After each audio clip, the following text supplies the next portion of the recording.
I'm here with Sally Kirkland, who just completed her filming for her work on Hellhole.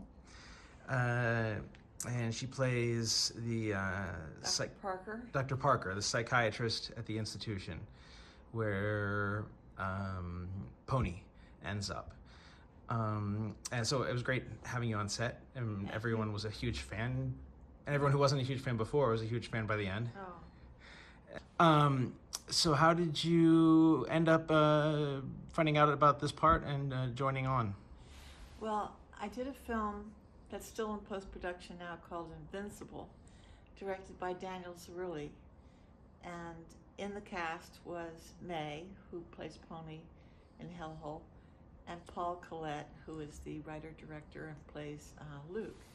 And Daniel called me up one day and he said, I'm exec producing a film called Hellhole in Salinas, California.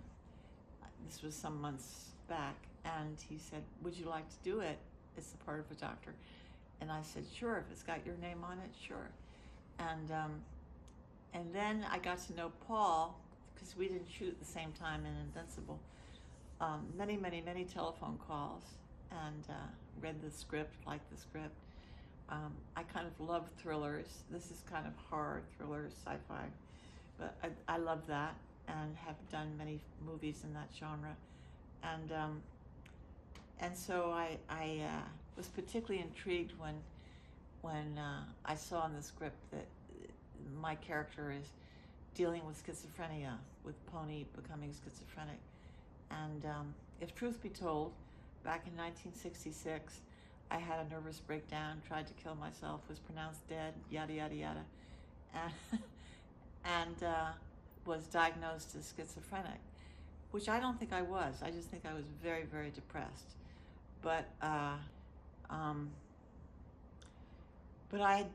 been to that place of pain and suffering where I didn't want to be alive. I wanted to just end everything. And I was very young, as Pony is. And so when Paul discussed it with me about the schizophrenia, we had a backstory that my daughter killed herself, was schizophrenic and killed herself. And that's why I have a personal emotional interest in Pony surviving this.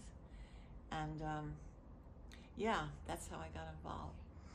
All right. Well, yeah, I was going to ask you what you liked about the part too, but you covered that.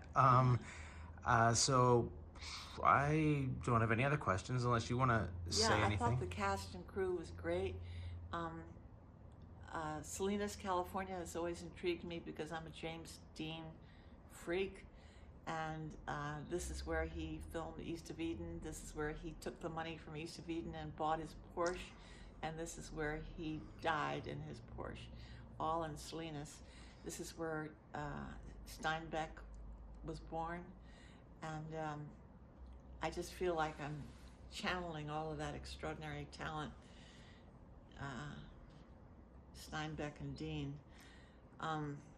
But I have a moment on film where I'm staring at the blood on the wall, and I actually got a tear in my eye. And it's interesting how those things bring back all sorts of emotional memories. In method acting, we call it emotional recall. And then if you haven't had a memory like that, blood on the wall, that's an as if someone I loved or knew well bashed her head, blood streaming down the wall. So that was the first thing I shot today, so I kind of got thrown in the deep end of the pool. But I was very intrigued with myself, actor to actor, that my eyes started welling up. I thought, isn't that interesting? I didn't try for it, it just happened. You know. That is great. Yeah, that's part of being a really great actress. Yeah, acting is great. It's my life. I got this incredible suite at the hotel. Matt and Angela came to pick me up at the airport in what looks like a rock and roll limousine van, something or other. And I had it all to myself with my yogurts there and my grapefruit juice and everything I asked for from LA was all there. I was very impressed with how good care they took of me. And yeah, I had a great time. Yeah, okay. Great. Thanks a lot. That was great. Yeah, you said, oh, I don't know if I'll be interested. Maybe I'll do a minute or something, but it was a great behind the scenes interview. Thank you so much.